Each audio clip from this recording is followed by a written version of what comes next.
Bueno, tenemos hoy el agrado de tener con nosotros a Carlita Ramos, o a Carla Ramos, pero conocida con cariño como Carlita, desde El Salvador. Bueno, ella es licenciada en comunicación y también está trabajando en la Universidad Católica allí en El Salvador. ¿En qué área, Carlita, es que estás? En el Departamento de Cultura y Comunicaciones. Ahí está, en este departamento. Y es una persona muy querida para nosotros en CBU. Ella estuvo sirviendo como obrera acá en Uruguay desde el 2012 al 2014. Y bueno, dejó su gran huella, tanto en Uruguay como en otros países de América Latina. También estuviste un tiempo sirviendo allí en Chile, puede ser también, Carlix. Así que estamos muy contentos de tenerlas con nosotros en el día de hoy. Y recordábamos ayer con Carlita que nos mandábamos unos mensajes, que el año pasado también estuvo compartiendo con nosotros y estuvo hablando acerca de la oración. Así que sin duda que tu vida nos desafía y también nos motiva a una vida de oración activa, y por eso pensamos también en vos para este tema. Así que bueno, te dejamos el espacio y bueno, que Dios te bendiga. Amén. Bueno, gracias, Pri. Qué gusto, de verdad, qué gusto. Un gran abrazo a cada uno, a las caras nuevas, a las caras ya conocidas. No saben, para mí es un regalo de Dios este espacio, así que muchas gracias al equipo por la oportunidad. Y hoy vamos a hablar de un tema muy, muy interesante y que creo que a nosotros los cristianos nos es conocido y nos convoca, ¿no?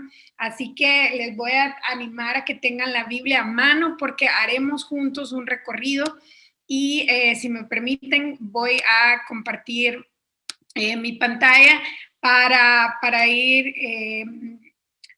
viendo un poquito acerca de nuestra ruta de esta mañana y qué es lo que vamos a ir conversando. Ustedes me van diciendo si se ve, por favor. Se ve, Entiendo sí. Que sí, ¿verdad? Ahí ustedes con la manita me indican gracias. Sí, entonces se ve. vamos a estar hablando de... Nice, gracias. De la oración como esta área de intimidad con Dios. Entonces, partamos, si quieren, con una cita de un libro que me imagino algunos ya leyeron y si no se lo recomendamos, que es de Tim Keller y el libro se llama La oración.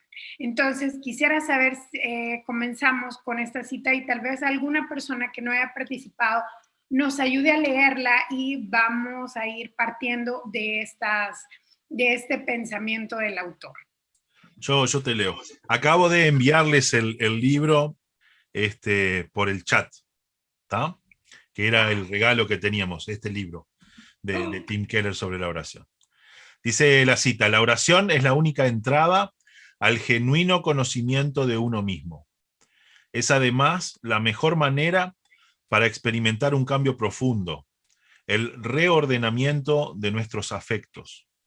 La oración es como Dios nos da muchas de las cosas inimaginables que Él tiene para nosotros. Ciertamente, la oración hace que sea seguro para Dios darnos muchas de las cosas que más deseamos. Es la manera en que conocemos a Dios y el modo en que, al fin de cuentas, tratamos a Dios como Dios. La oración es simplemente la clave para todo lo que necesitamos hacer y ser en la vida. Gracias, Toto. Bien, comencemos entonces con qué palabras de esta definición y tratemos de pensar qué les llama la atención o qué preguntas o qué idea a ustedes les salta de esta propuesta de definición del término. Es bien interesante que como que el eje está no en el pedido, que es como lo primero que uno piensa, ¿no?, en la oración, sino que está en la función de la oración como un espejo de uno mismo y como un canal también de transformación, ¿no? Importante, ¿verdad? Gracias, Toto. ¿Alguien Carly, más? sí. Iván. No, yo le estaba leyendo y hay una cosa que siempre, cuando me han hablado de la oración, es como un cable a tierra, ¿no? Es como un s- como una forma de meditar y centrarse en lo que queremos pedirle a Dios o hablar con Dios. Y bueno, es ese momento de poder centrarse, de poder tranquilizarse, de poder, eh, por un momento, por un rato, eh, no pensar en lo que tenemos que hacer o en las cosas que nos agobian, sino concentrarse en ese momento, ¿no? Que Jesús lo hacía constantemente. Gracias, Iván.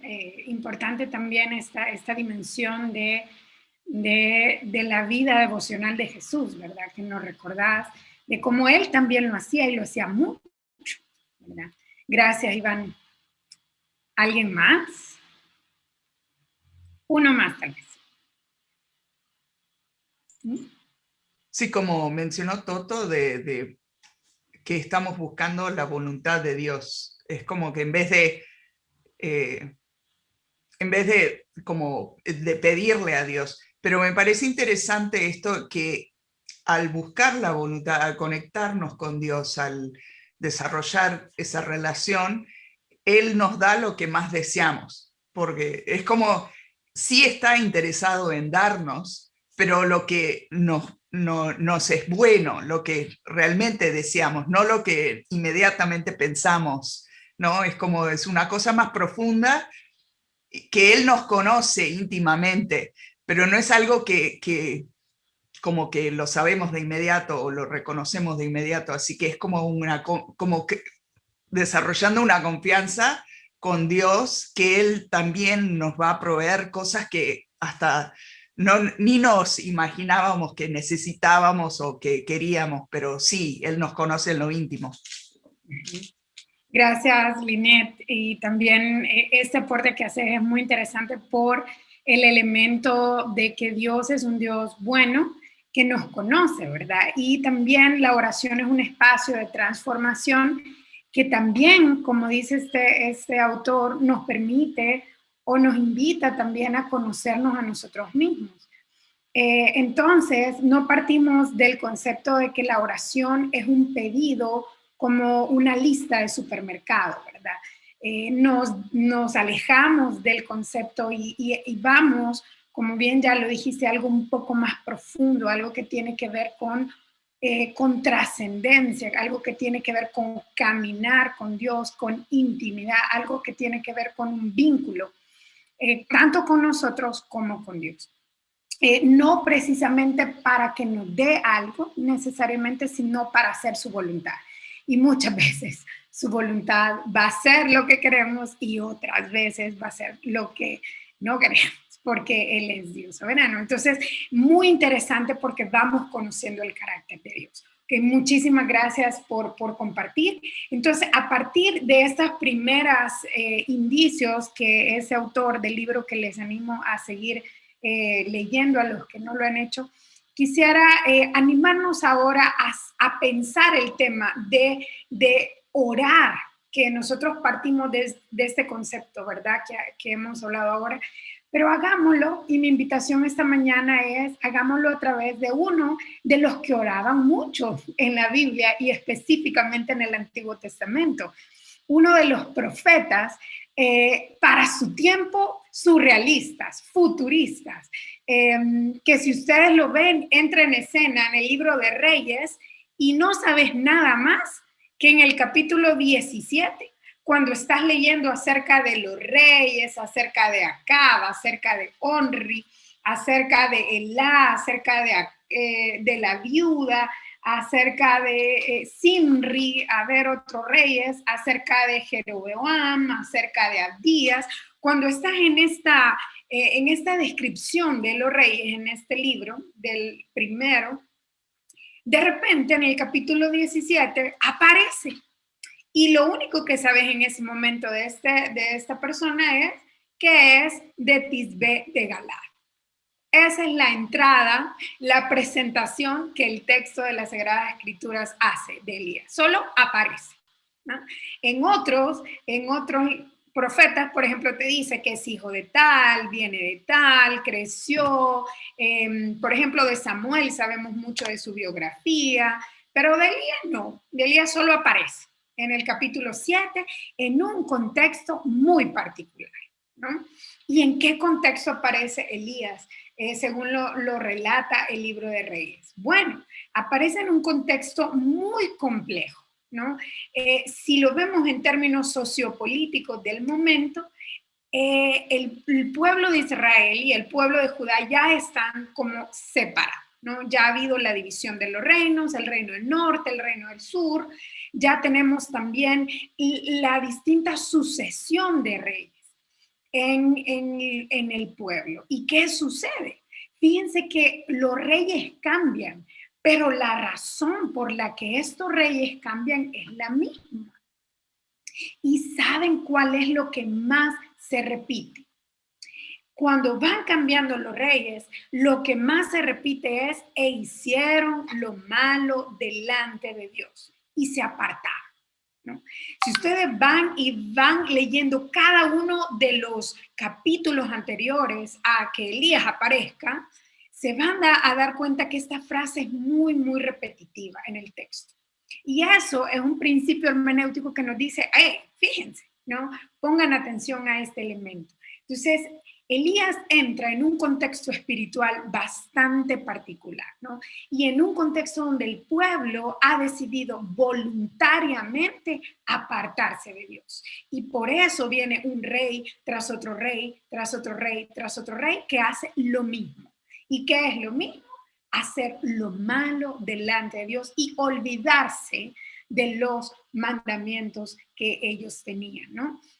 Entonces, en este momento entra el capítulo 17 y llega Elías. Llega Elías, y recuerden que estamos viviendo aproximadamente en los 600, donde no hay películas 3D, no hay ciencia ficción, pero Elías, cuando lo lean, se van a dar cuenta que es una historia, por eso decía al principio, futurista. Imagínense que a él lo alimentan los cuervos. Viene del cielo, toma agua del río, desaparece en un carro de fuego, el tipo hace arder, y ya vamos a ver parte de las asignaciones complejas, sobrenaturales que Dios le manda a este hombre. Y en medio de todo este contexto, él vive una vida de intimidad. Ya vamos a ver cuáles son las particularidades de esta intimidad que tenía Elías con Dios y de las cuales nosotros también podemos aprender, ¿no? Entonces veamos algún recorrido para ver esta vida de intimidad con Dios en medio de la complejidad que Elías vivió en su momento, tanto a nivel espiritual como a nivel sociopolítico. A nivel sociopolítico ya vimos que estaban los pueblos partidos, y además de eso teníamos un problema ambiental que se estaba dando, no llovía, ¿no? Por un momento llovía, luego no llovía, y Elías también se van a dar cuenta que tiene mucho que ver con estos cambios.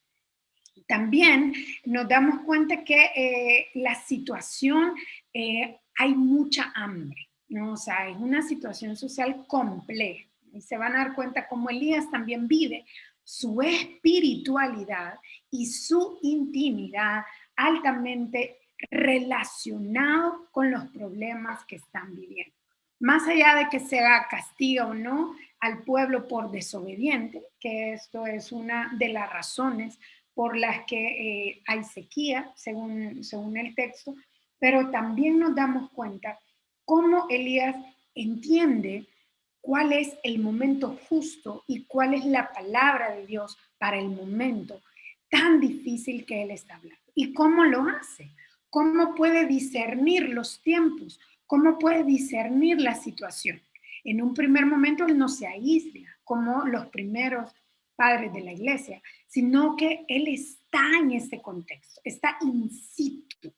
No lo vemos alejado, no lo vemos, Dios no lo saca y le dice: Elías, andate que yo te voy a alimentar con cuervitos y pan y ahí quédate mientras aquí el mundo está difícil. No, no, no.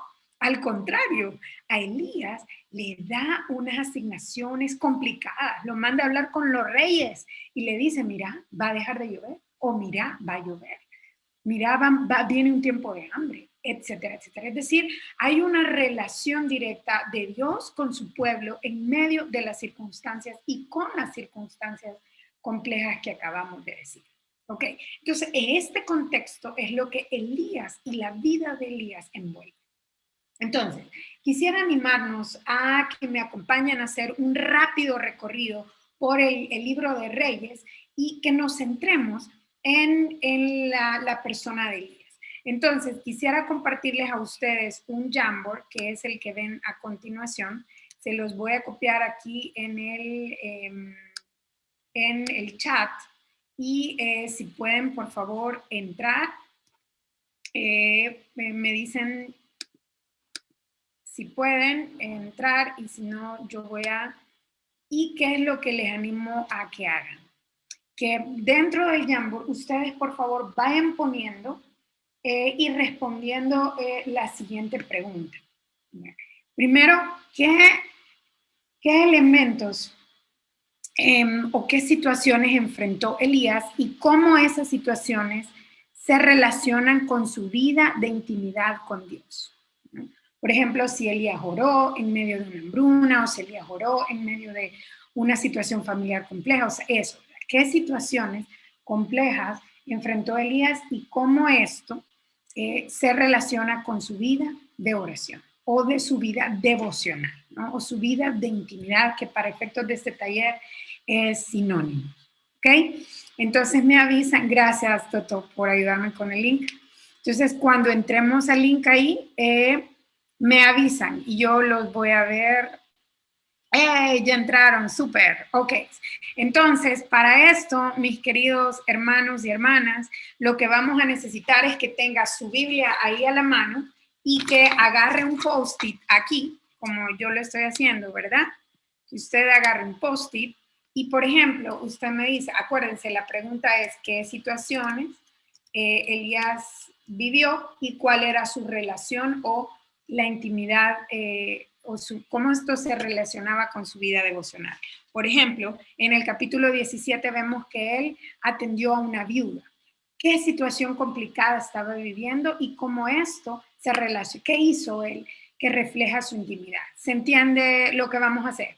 Ok, bueno, entonces hagámoslo. Les invito a tener su Biblia aquí y a que puedan agarrar un post-it, ¿verdad? Y por ejemplo me pongan capítulo 17, en la viuda de Sarepta, vemos esta situación compleja y y lo pegamos, ¿no? Podemos, no solo en el capítulo 17, podemos seguir viendo otros capítulos, ¿no, Carlita? Exacto, sí, gracias, Toto. Correcto, la idea es que recorramos la vida de Elías a partir del capítulo 17, ¿no? Okay, así que ánimo, ánimo. Tenemos unos minutitos y ahí veo sus posts en el Jamboard. Ok, excelente. Bueno, muchísimas gracias. Ya varios, creo que la mayoría ha colocado su nota ahí en la pizarra interactiva. Muy bien, excelente. Ahora vamos a ver entonces y vamos a hacer un recorrido veloz en esta historia de una persona que dice Santiago 5:17, que él era un sujeto que tenía las mismas pasiones que nosotros tenemos, es decir, era un hombre, una persona común y corriente con un llamado que era sobrenatural y Dios hizo cosas sobrenaturales, pero también vamos a ver cuánta humanidad había en este hombre y realmente se nota en el texto bíblico, ¿ok? Bueno, comenzamos entonces. Por aquí decían que en el capítulo 18 al 20 reta a los sacerdotes de Baal a demostrar quién era el verdadero Dios. Excelente, ¿verdad? Y vemos un desafío bien grande que este profeta de Dios hace, ¿no? O sea, imagínense que a él todo un imperio, a él el rey mismo le decía, Elías, deja de estar hablando en contra de nosotros, deja de estar hablando en contra de nosotros. Y Jezabel, la esposa de Acab, que era hija de un sacerdote de otro Dios, estaba persiguiendo a los profetas. Y en medio de eso, y en medio del contexto que les contaba, es que Elías se levanta y le dice, no, no hay otro Dios y vamos a verlo. Entonces le dice, trae a 450 de tus profetas y además 400 más del Dios Acera, y vamos a ver quién realmente es Dios. Entonces hacen una convocatoria multitudinaria y Dios se manifiesta, ¿no? Y obviamente Elías todavía se da y le dice, miren, échale agua a este sacrificio, échenle agua, todo lo que quieran. Y el resto de sacerdotes hicieron fuego, hicieron sus sacrificios y no pasó nada. Cuando Elías ora, aún con el sacrificio lleno de agua, la presencia de Dios, el fuego arde y el sacrificio es consumado, ¿no? Entonces, una demostración de la obra de Dios que básicamente lo que estaba probando era a quién deben adorar, ¿no? Con más de 800 profetas de otros dioses. Ok, entonces seguimos, o sea, vemos cómo Elías es testigo de la identidad de Dios en este momento de persecución. También vemos que Dios provee para sus necesidades. En Lee nos dice eso, ¿verdad? Gracias, Lee. Sí, sin duda alguna, Dios nunca abandona a su hijo porque ahí también entendemos el carácter de Dios, ¿verdad? Le provee alimento y no solo alimento físico. Ya vamos a ver si alguien lo menciona más adelante en una de las crisis que tiene Elías, ¿verdad? Entonces yo les animo a que no lo vean como súper espiritualoide, ¿verdad? Porque al final quien hace esos grandes milagros es Dios, ¿no? Pero es a través de este hombre. Entonces sigamos. Luego, ahí dice alguien también, Elías visita a la viuda y además de ayudarle en su necesidad, ora por su hijo cuando muere y el hijo resucita. Muchas gracias. Ahí es otro milagro que vemos, pero sobre todo la compasión, ¿verdad? O sea, Elías se duele. Recuerden que las viudas en el contexto de Israel eran ciudadanos de segunda y tercera categoría, es decir, no tenían derecho a trabajar. Parece que no sé si alguien ahí está. Apareció y desapareció.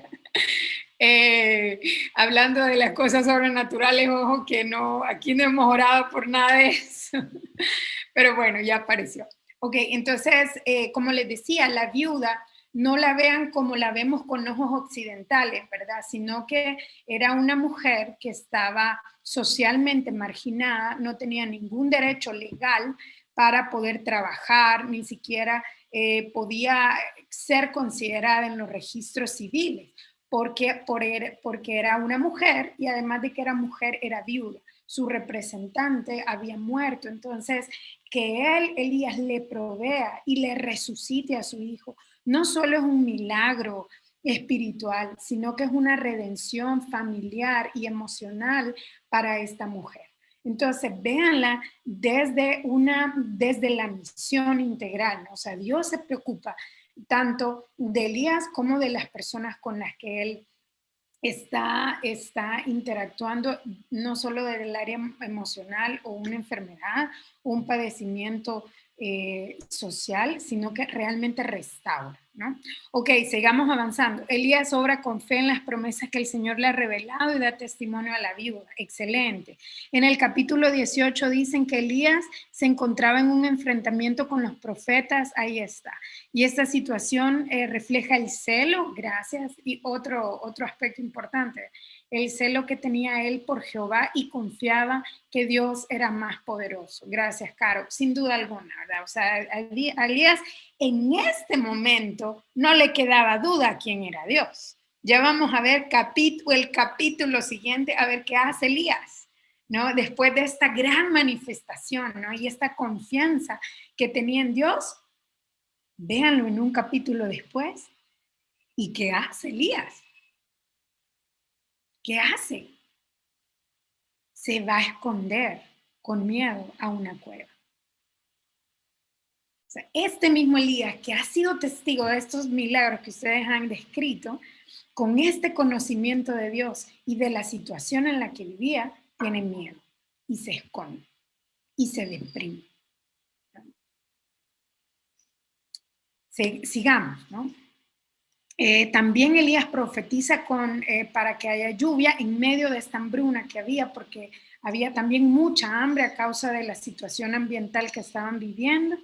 Y él ora, ¿no? Ora 7 veces y la lluvia vuelve a la región, y esto es un alivio no solo para él, sino para donde él está. Entonces vean cómo las implicaciones de este siervo de Dios también tienen directa relación con el contexto. No vemos a un Elías que se esconde en la iglesia o que está en su casa o que está en su trabajo únicamente, sino que lo vemos interactuando con distintos aspectos de la sociedad, con una viuda marginada, con los reyes, que era el poder de facto, ¿no? Con la persecución y con él mismo también. O sea, Elías está con él mismo, ¿no? Sigamos. Luego vemos, alguien dice ahí que podemos ver la valentía de Elías al enfrentarse con, gracias, era muy valiente, ¿verdad? Era él solo contra el mundo. Ahí sí, literalmente se cumple, ¿verdad? El pobre Elías estaba en medio, pero no estaba solo. Dios se manifestó y dejó parado y mal parado a los otros dioses. Luego vemos en el capítulo 18 cómo Elías desafía en forma a los otros profetas, ahí ya lo mencionaron, y se encuentra con Dios mismo. Pero qué interesante esto que dicen, lo voy a poner aquí. Vean esto. Dice que no en las manifestaciones que él solía y hemos estado acostumbrados a ver hasta este momento, sino que cuando él se deprime, ¿verdad? Y cuando él intenta encontrar la manifestación de Dios, aún en medio del dolor, ¿saben qué le dice Dios? Elías le dice a Dios, llévame. ¿Por qué estoy aquí? ¿Verdad? Si ustedes siguen leyendo más adelante, Elías le pide a Dios que le quite la vida. Después de ver todas las manifestaciones gloriosas que estamos viendo, vemos también a un Elías quebrado, a un Elías dolido, a un Elías con faltas, con carencias, ¿no? Que huye, y en medio de que huye, Dios también le hace una pregunta a Elías y le dice, fíjense, Dios es que le pregunta a Elías, le dice, ¿y qué haces aquí? Esa es una pregunta que yo les animaría a que reflexionen, porque no solo le está diciendo, Dios ya sabía que estaba en la cueva, no era eso lo que le estaba preguntando Elías, sino ¿qué haces en ese lugar indeseable? O sea, esa pregunta es importante. Ok, sigamos avanzando. Entonces, en medio de eso, Dios se manifiesta, y fíjense que Dios decide esta vez no hacerlo de una manera tan, si quieren, tan expuesta, sino que lo hace a través de un silbo apacible. ¿Por qué? Porque Elías en ese momento no necesitaba nada más que un silbo apacible para saber que Dios estaba con él. Sigamos recorriendo. La respuesta del Señor se da también a través del silbo apacible. Y luego, en el versículo 19, expresándole a Dios la realidad de todo lo que siente, ¿no? Gracias, Pedro. Así es, ¿verdad? Si algo Elías nos enseña a través de su vida es esta transparencia, ¿no? Y esta ida y vuelta de poder ser como es delante de Dios, ¿no? No escondía. O sea, básicamente llegó a vivir y expresar su dolor más extremo, incluso pidiéndole la muerte a Dios. O sea, era una cercanía completa y real. Y luego en el capítulo alguien más dice, Dios aparece a través de la tormenta, terremoto, y también es capaz de manifestarse por el silbo apacible. Ok, excelente. Entonces, después de este recorrido rápido que hemos hecho a través de la vida de Elías, entonces espero y les invito a que pensemos cómo entonces Elías y si vivía una intimidad con Dios. Es una pregunta, ¿verdad? Que les animaría a seguirse respondiendo. Voy a volver a la presentación. Entonces nos damos cuenta que orar para Elías no era simplemente pedir y manifestar. No era milagro solamente. Era una conciencia de las situaciones que se presentaban en su alrededor. Elías estaba plenamente sabedor de quién era, de las situaciones que vivía, de los dolores que padecía, del lugar donde Dios lo había colocado y de quién era Dios, ¿no? Estas son conciencias que él vive y lo hace y lo expresa a través de una relación cercana con Dios que ahora nosotros conocemos como oración. Elías no había leído el libro de Timothy Keller, ¿verdad? No le había llegado. Elías no sabía muy probablemente ni siquiera leer y escribir, pues sabemos muy poco de él, solo es que era de una región, ¿verdad? Alejada. Pero en medio de todo sí sabía relacionarse con Dios y vivía el concepto de la intimidad con Dios en estos aspectos que acabamos de mencionar. Okay.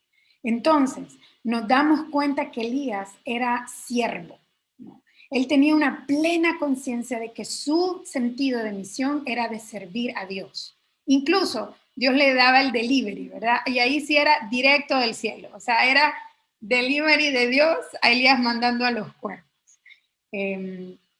Esta conciencia de servicio, ¿no? Luego también era pleno sabedor de que él era un enviado, era un mensajero de la palabra.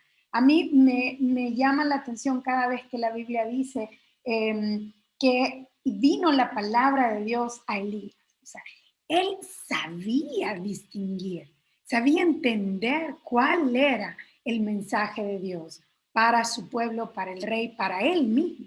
Entonces, este tipo de discernimiento que Elías tenía, para mí, y se los comparto, es una petición de oración, ¿verdad?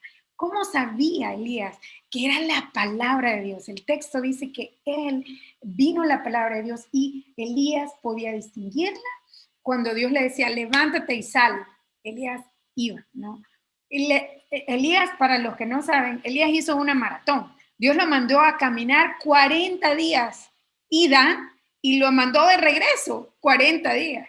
O sea, el tipo caminaba. Más allá de eso, obviamente era porque no existían los medios de transporte, ¿verdad? En ese tiempo. Pero vemos este sentido de discernimiento de la voz de Dios en la obediencia, en el día a día y en el camino, ¿no? También vemos que era testigo de milagros, como ya le dijeron, y vemos también que era frágil. No era el súper hacedor o incendiador de sacrificios, ¿verdad? Era un hombre frágil, con miedo, que huía y que pidió la muerte. Era frágil, se quebró y se quebró muchas veces. Además era valiente, pero también era frágil. O sea, aquí yo quisiera que lo viéramos también como la Biblia lo presenta, ¿no? Un hombre sujeto a pasiones semejantes a las nuestras. Y oró. Eso me llama la atención, ¿no? Y oró. Y si ustedes se dan cuenta, Elías ora mucho. Oró 7 veces una vez, llegó la lluvia, oró y pasó y la situación cambió y en muchas de las manifestaciones que había. ¿Okay? Luego también era un hombre que sabía enfrentar la oposición, no la negaba, sino que la enfrentaba en el poder de Dios. O sea, él fue donde Acabe y donde Jezabel, y por eso es que lo andaban siguiendo, ¿no? Por eso es que Jezabel lo quería matar y juró que lo iba a matar. Pero Dios hizo que no sucediera. Quien se murió y se la comieron los perros fue ella, ¿no? Entonces, por la protección. Pero entonces vemos también que la fortaleza, él entendió que la fortaleza, y por eso esa pregunta que Dios le hace en la cueva es importante. Le dice, ¿qué haces aquí? Lo que le está diciendo es, Elías, ¿qué haces aquí? ¿Acaso no has visto, verdad? Eso se puede entender del texto. Pero entonces vemos que su fortaleza, la provisión, la vida y la salud mental también, cuando está en medio de la depresión, Dios le da de comer, le dice, dormite, Elías, tranquilo. Y luego lo manda de regreso, ¿no? La salud mental, la salud física dependían absoluta y completamente, en este caso, de Dios. Entonces vemos el cuidado del Señor para su siervo, ¿no? Para su mensajero, en medio de situaciones duras. tanto personales como sociales, tanto a nivel macro sociales como a nivel micro, tanto en problemáticas de carencias que él mismo tenía, como las carencias de la viuda, de la sociedad, del pueblo que se había olvidado de Dios y se había ido tras otros dioses, ¿no? Ahí vemos cómo la intimidad de Dios no es un ejercicio únicamente individual, únicamente que me invita a mí a conectarme con Dios. Es un ejercicio de vida, es un ejercicio de voluntad, es un ejercicio de decisión y es una práctica real cotidiana que trasciende la cueva, que trasciende la iglesia, que trasciende la vida misma, incluso mi fragilidad. Entonces, ahora les sigo preguntando, mis queridos hermanos y hermanas, ¿cómo ven que se da la intimidad con Dios en la vida de Elías? Repito la misma pregunta que les hice cuando estábamos leyendo el texto. ¿Cómo la vemos? Entonces, Sí, yo...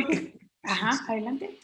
No, es como en los libros de niños, cuando como que de la Biblia, como que siempre se enfocaban en la parte tipo de Elías con los profetas, que era un crack, era re fiel a Dios, como que era, no, experimentaba, veía el poder de Dios y ha sido como una sorpresa ¿no? en estos últimos años de descubrir que también su fragilidad y cómo Dios se encuentra con él en ese como que no se aleja de él por ser frágil o por tener esas debilidades o esas dudas o querer morir, es como que él está ahí. La fidelidad de Dios y la intimidad que podemos acercarnos a Él en las buenas y en las malas, pero es como que realmente ver un héroe de la fe real, ¿no? Bien, les animo a seguir pensando. Entonces, la intimidad, ¿cómo se manifiesta, ¿no? ¿Cómo se vive?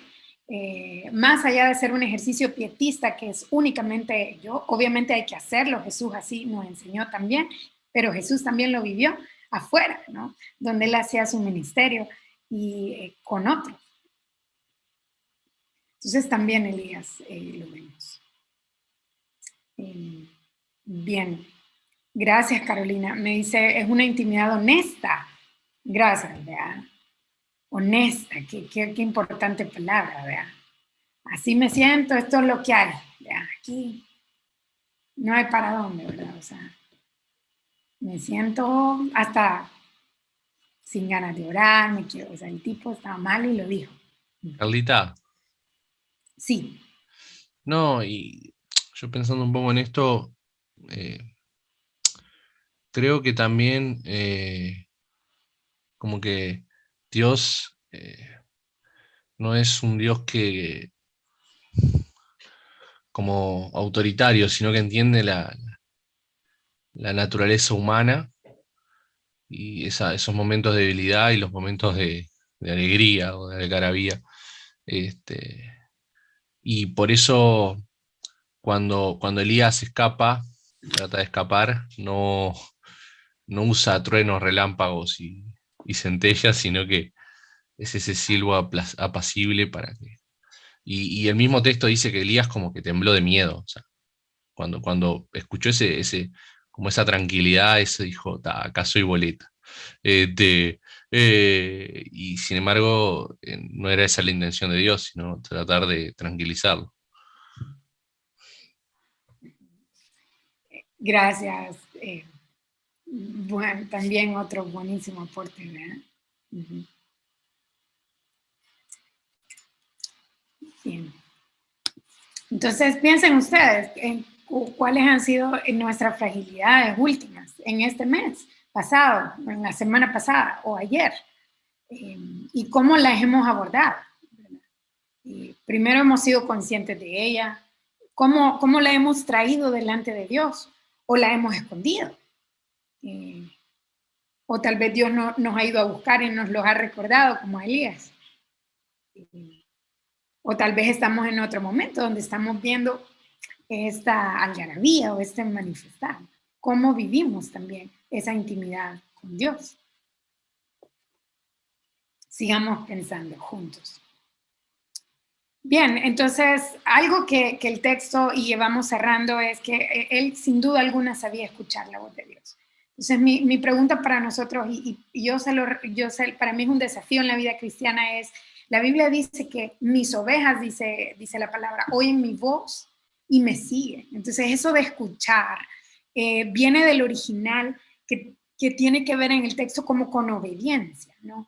Eso es lo que realmente está diciendo, escuchar implica obedecer, ¿no? Pero muchas veces no escuchamos y obedecemos, solo lo dejamos pasar. Entonces, pero Elías no. Entonces aprendemos, y ahí es una invitación para nosotros, ¿verdad? Uno, sé escuchar la voz de Dios como Elías.